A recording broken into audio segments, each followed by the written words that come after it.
नमस्कार, मी श्री म्हात्रे सर, संचालक म्हात्रे क्लासेस, पेजारी, अलिबाग. आत्ता आपल्याला बघायचं आहे Hess law of constant heat of summation.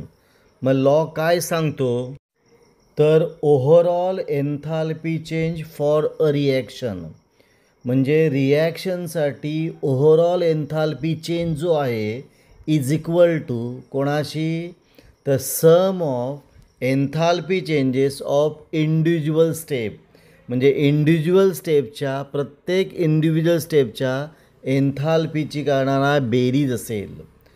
रिॲक्शनच्या संपूर्ण enthalpy change is equal to रिॲक्शनमध्ये ज्या ज्या स्टेप असतील त्या त्या स्टेपच्या एन्थाल्पीची बेरीज असेल. मग पुन्हा लॉ बघा, overall enthalpy change for reaction is equal to कोणाशी, the sum of enthalpy changes of individual step in the reaction. म्हणजे रिॲक्शन कोणत्याही मार्गाने असू दे पण रिॲक्शनचा एन्थाल्पी चेंज हा सेम असतो. म्हणजे enthalpy change of chemical reaction is same regardless of the path by which reaction occur. Reaction कोणत्याही मार्गाने असू दे पण रिॲक्शनचा एन्थाल्पी चेंज सेम असतो. याचा अर्थ एन्थाल्पी हा इनिशियल आणि फायनल स्टेटवर अवलंबून असतो, तो पाथवर अवलंबून नसतो. याचा अर्थ हेस लॉ डायरेक्ट काय सांगतो तर एन्थाल्पी स्टेट फंक्शन. आता एक्झाम्पल दिलेलं आहे, सिंथेसिस ऑफ अमोनिया म्हणजे NH3. मग तो दोन मार्गाने केलेला आहे. त्या पहिल्या मार्गामध्ये दोन स्टेप आहेत. पहिल्या स्टेपमध्ये 2H2 plus N2 it gives N2H2, enthalpy change म्हणजे डेल्टा H दिलं आहे प्लस 95.4 किलो जूल.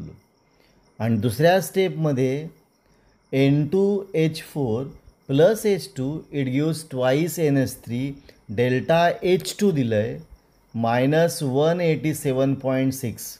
पहिला स्टेपमध्ये डेल्टा H1 का दिलं आहे प्लस 95.4 किलो जूल आणि सेकंड स्टेपमध्ये दिलेलं आहे -187.6 किलो जूल.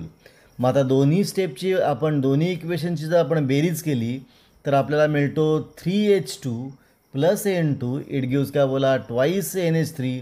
मग डेल्टा Hची किंमत काय येईल बोला, दोघांची बेरीज झालेली आहे -95.4 प्लस -187.6 मध्ये उत्तर आलेलं आहे -92.2 kilo joule.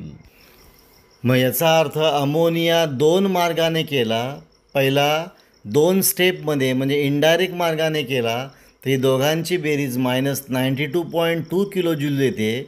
Enthalpy change -92.2 kilo joule येतो. किंवा डायरेक्ट जरी आपण मार्गाने केला तरी तो एन्थाल्पी चेंज किती येतो -92.2 किलो जूल. म्हणजे the sum of enthalpy changes for step first and step second तो किती आला -92.2 kilo joule is equal to enthalpy change of overall reaction, तोही आला -92.2 किलो जूल.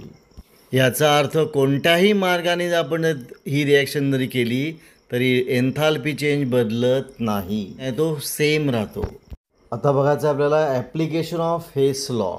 ॲप्लिकेशन का आहे, it is use to calculate the enthalpy change of reaction with their enthalpy being not known experimentally. म्हणजे ज्याचा enthalpy experimentally माहिती नसेल त्याचासुद्धा enthalpy आपल्याला हेस लॉने काढता येतो.